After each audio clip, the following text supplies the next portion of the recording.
property's empty and someone owns it, but another person can come in and retitle it to their name. They could then go and try and get a sale on that property and make money. We got the FBI involved. Seller was made whole, as well as the buyer, because the person that lost in that situation, it was the buyer that was out $125,000.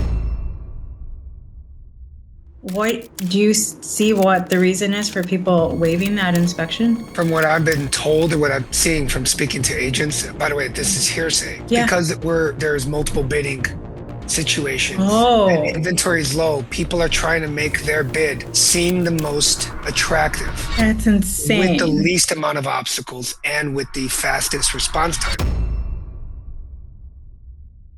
You could tell every first-time home buyer one thing at the closing table, what would it be? Please plan for...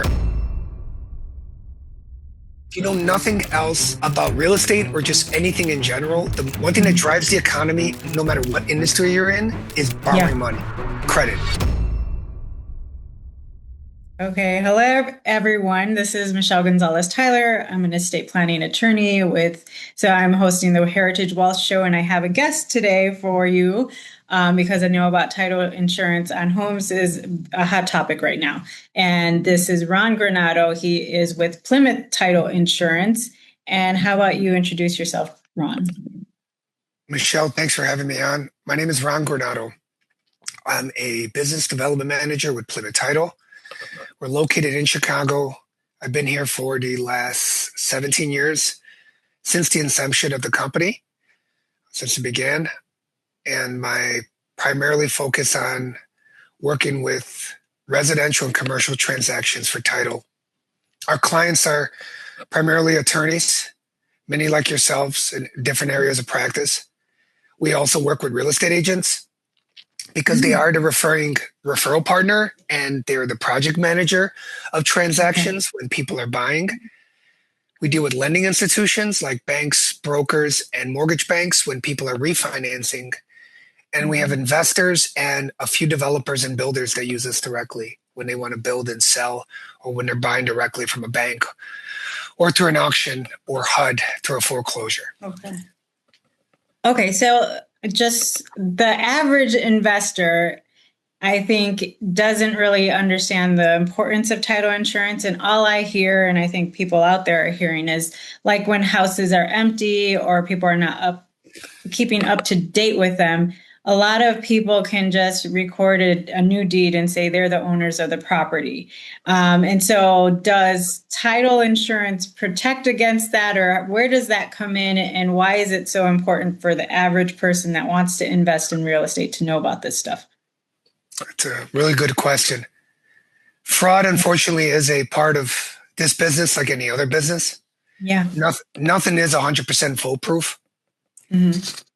When somebody is selling a property, let's use an example, an empty lot that's not being occupied. It is customary for the title companies to reach out to the owner by mail. This is prior to a few years ago, and notify them that your property is being sold, hopefully not unbeknownst to you. And if it is, please let us know so we can stop the transaction as quickly as possible. In the event that something like that would happen, there is a way to get the property back in your name. They call it quiet title, or when there's fraud involved in the transaction, there is a legal process. You do have to make a complaint through the local municipality. Then it does get up to the authorities. Eventually, the FBI will usually get involved. Okay. And we had a transaction like that a few years ago. Wow. The only time it's ever happened. But we got the FBI involved. And this is where insurance did pay out. The seller was made whole, as well as the buyer, because the person that lost in that situation, believe it or not, was not the seller. Their property was returned to them. It was the buyer that was out $125,000. Wow.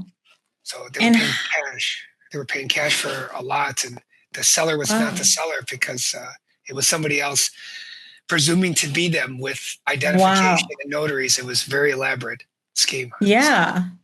And that's why people are doing it, right? Because let's say a property is empty. I don't know if that was the case here, but if a property is empty and someone owns it, but another person can come in and retitle it to their name, they could then go and try and get a sale on that property Yeah, and make money. correct. Wow, that's insane. So, yeah, so people that are actually owning properties sometimes just are not in it and not keeping up to date. And then there are people that can inherit this property that will find out that that's what's happened to the property and they don't know usually where to go or how to do this. So it's great that you shared that because the municipality is where they have to go and they have to quiet title and do all that. That's an interesting thing. But what about other scenarios of people not understanding why title insurance is so important, like these bigger businesses or bigger investors? Where are you seeing that they're missing what the importance is of title insurance? Good question. So, because of what's been happening with a lot of the fraud, Hmm. title companies have enacted a very expensive, very effective measures to prevent it from happening. Now, when a Okay. person is selling a property, their identification needs to be verified at the Mm, onset that the contract is sent. And there will be okay. security questions they have to answer that only they will know the Um, answers to. yeah. If they fail those questions, the Okay. transaction will be halted immediately. Yeah, that's amazing. Because I was thinking about how it happens with Recorder of Deeds offices that you're just going and recording a new deed and they're not verifying, are you the owner that can even do that? And if that process would even change, because it's a very quick and busy office, I noticed lately, um, with people now wanting to put properties in trust and all of that. Um, so how about you talk about your background and how you ended up in this industry? I've been here for 17 years. Before that, I started off in wholesale. I was a Okay. financial advisor for about 2 seconds. Then I Yeah. switched over to the mortgage wholesaling. And the Hmm. difference between wholesale and retail is retail, you're going directly to the end bank. Okay. Wholesaling, which is what I was doing, I was selling products to multiple lenders. This is prior to Mm. the mortgage crash of 2008 when Okay. exotic products existed. Mm. And you didn't have to verify in many scenarios. I'm sure you've heard the stories of their income, in some cases their employment. Down Wow. payment was not needed, and it was common for mortgage lenders and financial institutions to have their own individual products with their own guidelines because they had their own set of investors that they were selling to on the Wow. secondary market. Wow. Yeah, it was the Wild That's, West. yeah, because that's 2008 when the whole market crashed with the properties and because people are were buying into properties like they didn't have to show proof, I guess, that they could even afford that property is what was going on. Is In that many right? scenarios, correct. There was Wow. a, it was, it gets even better. Yeah. Go ahead. If you want to do, you're going to like this one. So let's Yeah. say right now, as of 2009 on, if you want to buy a property, the lender and the realtor cannot have direct contact with the appraiser. Determining value of a property is Yeah. extremely important, right? And it can be Yeah. easily influenced or biased. Yes. Prior to 2009, it was common for whether it was a lender or an appraiser to be able to influence an appraiser because you can Really? speak they can speak directly to them and they could say, "Hey, listen, I'm selling this property for 400,000, or I'm Yeah. refinancing this property for 400,000. I need $100,000 out. Can you give me the Yeah. value?" If the person told them no, they would just hang up the phone and call somebody else. Wow. That's interesting. Because even if you think about it today, like you would think this could still be going on today with properties and people buying properties. It's like I need this to be valued at this. I need this loan amount, and we could just figure it out, and we'll get you the loan. And a lot of people could just end up in foreclosure, right? Is what can happen to people if they can't pay it off, especially with the balloon loans and all of that.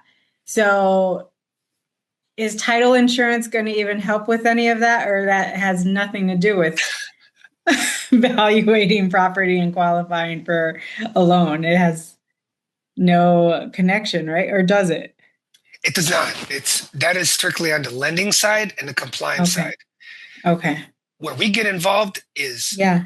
determining who is the rightful seller. Yeah. Are they the person they say they are? Is the buyer who they say they are? We have to verify Okay. identification. Okay. We are not an interested third party. So whether the deal, we're not favoring one side over the other. We're making sure Yeah. that the transaction is executed properly. That Okay. when a person is selling a property, there's a lot of things that attach to your title. Yeah. If you're getting sued, you're going through a divorce, you're filing Yeah. bankruptcy, you don't pay your Yeah. mortgage, you don't pay your taxes, you don't pay parking tickets with the village, Yeah. you don't pay your water bill, you don't pay Yeah. certain credit cards, certain personal loans, Mm, real estate, and income taxes. All of these things will attach to your property, right. and they become assumable either by you when you sell them or by the Yes. person that buys the property from you if it's not resolved. Okay. Okay. And so with this title insurance, who's actually paying for it? Like, let's say at closing, is a buyer should they be aware that, hey, I should be paying for this and being ready to pay for this, and this is what I'm getting. I'm getting all these protections, or is the lender the one that's paying for it? Or how does that work? When you are selling a property, there's two policies that are customary on a transaction when there is a loan involved.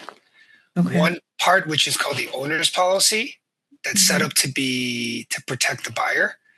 That is paid for in the state of Illinois, customarily by the seller of the property. Okay. Then there's another policy. It's called, if there's a loan, it's called the lender's policy, and that protects the bank. Okay.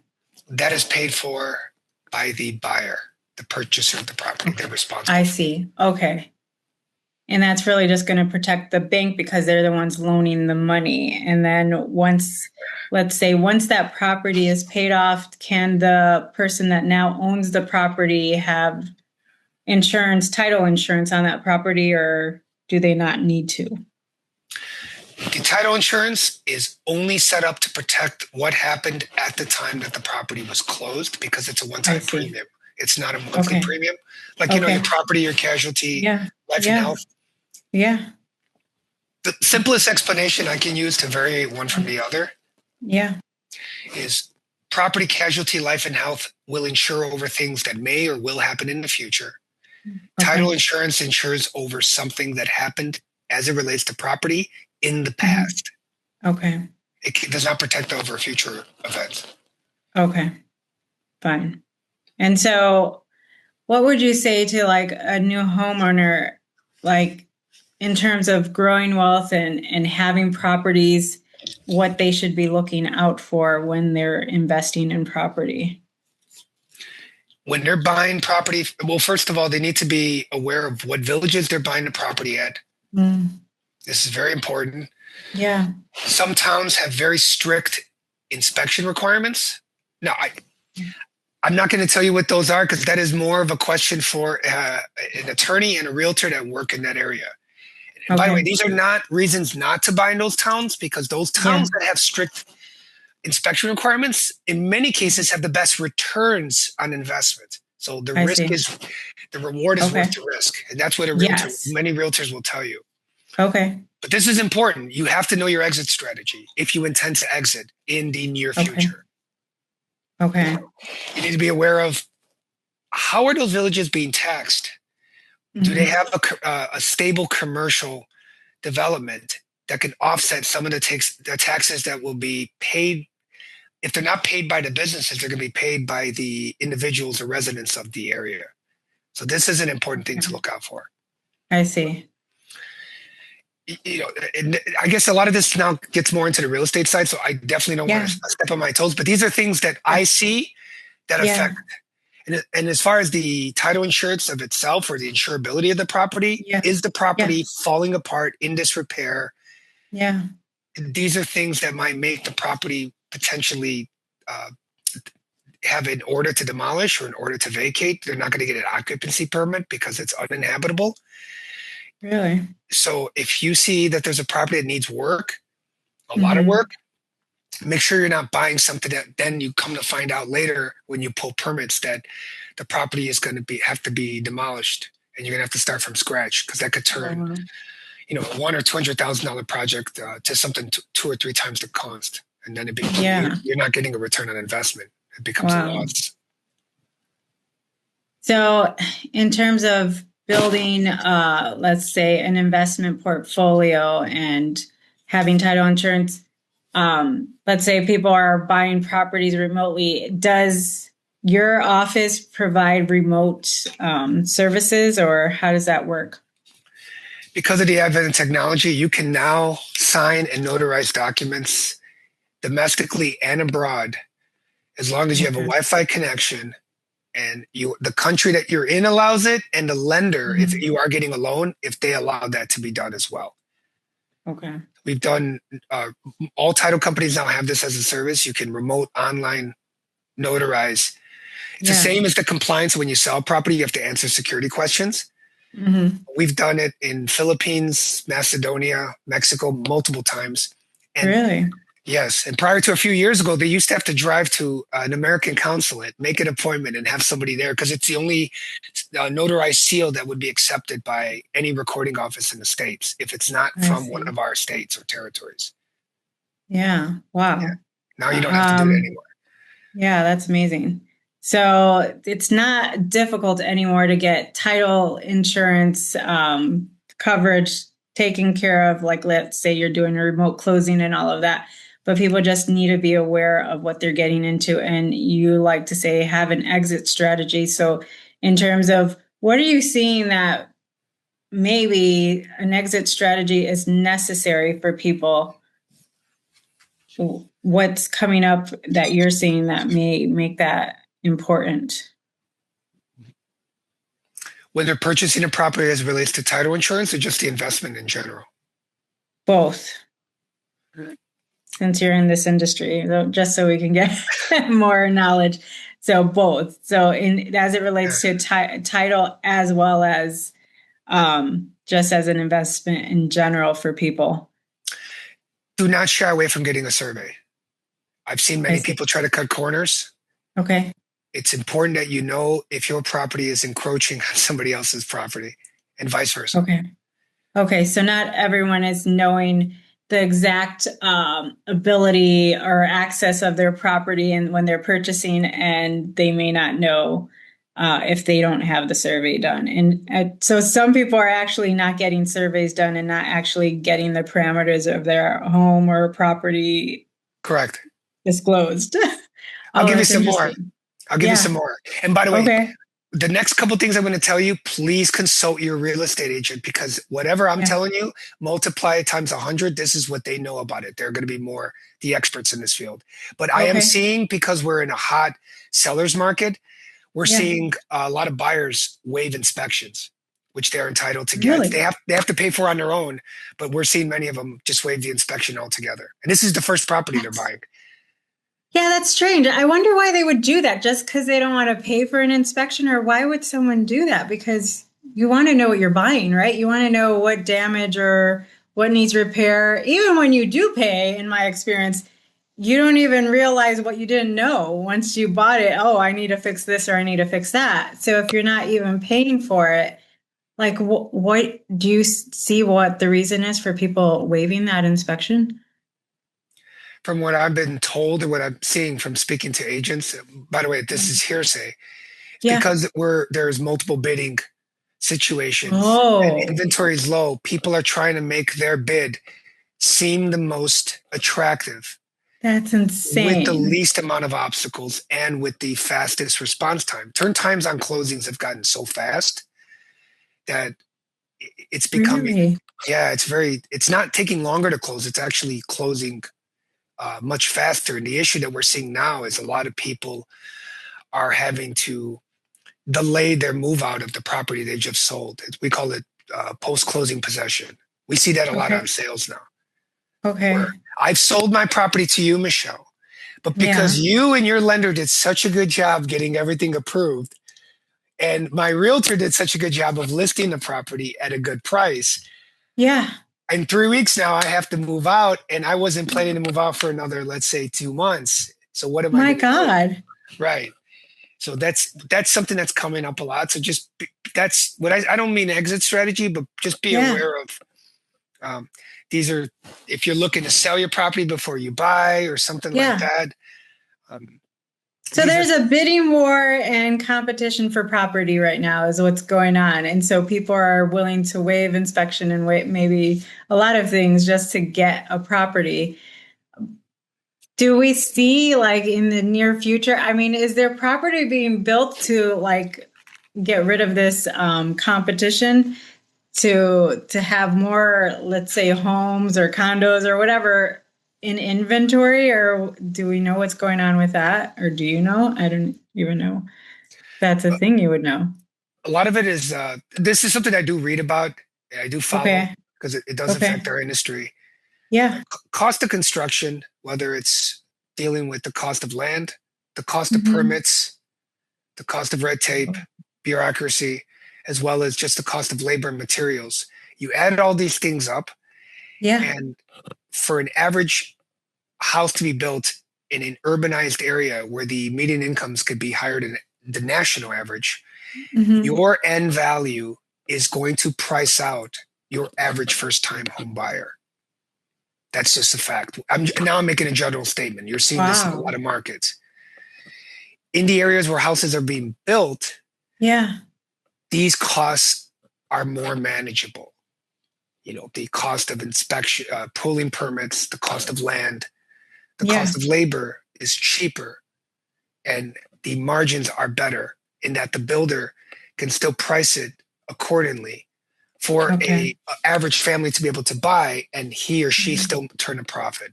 That's really the economics of it. That's the most simplest Wow. explanation. And It's insane.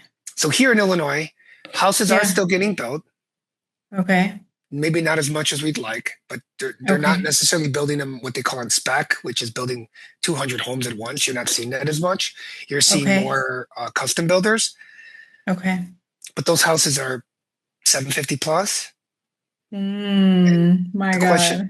I would ask you, without even looking at the numbers, do you feel that the average first time home buyer can afford that property? No, and that's insane. Yeah. My God. And so what's the thinking here? Like, what do you think is going on? Why would they be building those types of homes for the average person can't even afford that? Because there's enough of a market. Chicago, I don't know if Okay. I read this recently. We are, I believe, the seventh or eighth richest city in the Okay. world. I There is an see. obscene amount of money here.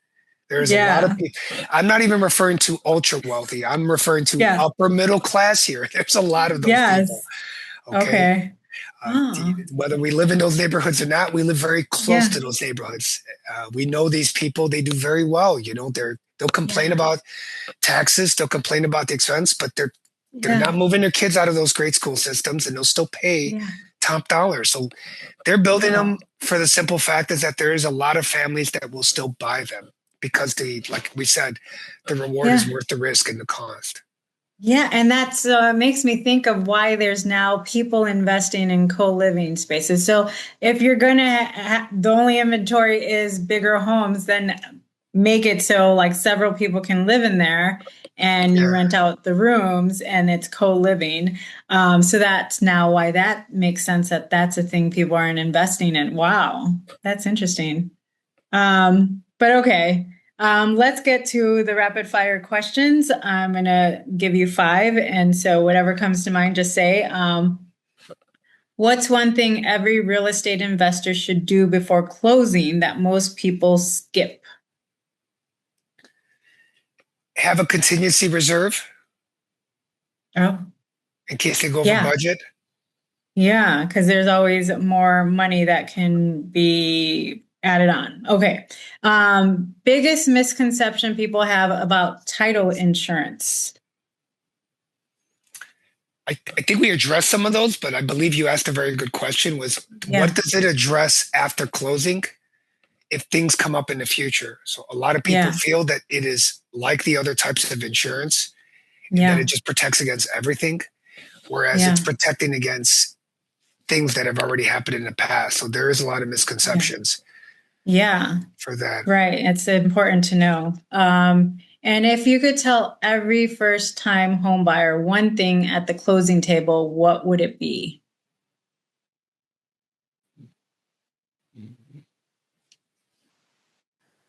I don't know if you froze.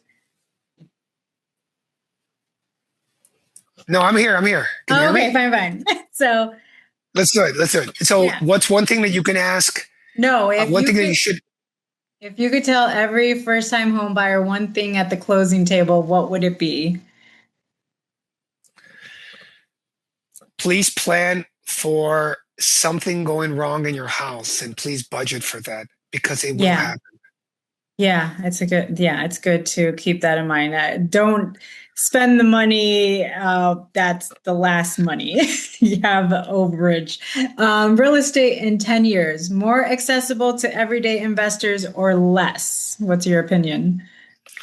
It will depend. I believe it's going to go more to a regional market. So it depends on the markets that you live in. And I do not Yeah, have, I wish I could say I had a crystal ball yeah, on where everybody's going to be living in 10 years. It is an yeah, extremely large country. We still have an yeah, obscene amount of space. There's yeah. so much more room to go up. Hmm. So I would say it depends on the market you live in. Some markets will become more inaccessible. Others will become Okay. more accessible. I don't know which ones will. Okay. But it's the one thing to always pay attention to. This is very Yeah. important. Yeah. If you know nothing else about real estate or just anything in general, the one thing that Mhm. drives the economy, no matter what industry you're in, is Yeah. borrowing money, credit. So Yeah. watch credit. If you see credit's getting tighter, it's getting harder. Your credit card balances are getting cut for no reason. Equity Mhm. lines are getting cut. You're not getting the offers that you used to in the mail. That could be a little bit of a sign that credit is getting tighter. And that usually means Mhm. that we're getting more into a recessionary cycle. I If you're see. not seeing that, then I would say whatever we might think is going to go on, the Yeah. algorithms that these billion-dollar companies have are telling them otherwise. Yeah. So you continue to buy, continue to Yeah. borrow, because if they're giving Yeah. it to you, use it to your Yeah. advantage. Don't shadow them Right. from I love that. Yeah, I love that because the people are not understanding is when they're going to give you the loan for the property, might as well take advantage because this is a system of building wealth and that's your opportunity, right? Because then when they start restricting, you're not going to have that opportunity. Final question. Best piece of advice you've ever received about business or life? never underestimate any contact. Anybody that I've met, even if it's in an industry that's not directly a referral partner in mine, Yeah. I've gone out of my way to make those contacts because of the advice I was given, and they've become very good referral partners. Not to mention, I've hired them to do work that I needed to get done for myself. Yeah. So having them in my Yeah. Rolodex has Hmm. made them priceless as far as I'm concerned. And that's because I Right. was taught long ago never to underestimate or dismiss anybody that you're talking to. They could be the best friend you're ever going to have in business. Yeah, connections are important and not hurting a connection by how you meet people and how you deal with people is so important because you don't know where it's going to come back around. So I want people to know how they can get in touch with you or reach you if they have any questions or concerns and they may need some information from you. So share that with the listener. I can look up any property that you'd like, whether you're selling or buying for free. It's just a 2 to 5 minute conversation. It takes us a few minutes to get it to you. I can be reached at 708-476-3142. Our office is in Chicago. However, we have 5 offices throughout the Chicagoland area. We're in Wisconsin. We're soon to be in Indiana. And if we're not licensed in that state, I can refer you to somebody there that can help you out. Well, thank you, Ron. Okay, so listeners, I want you to subscribe to this channel for more content like this because we want to discuss topics about building wealth and what sources like Ron can be helping you to make smart decisions in building that wealth. So just subscribe and listen and write any comments you like, and we'll keep giving you more information with people like Ron. Thank you, Ron. Thanks, Michelle. I appreciate you having me on. Thank you.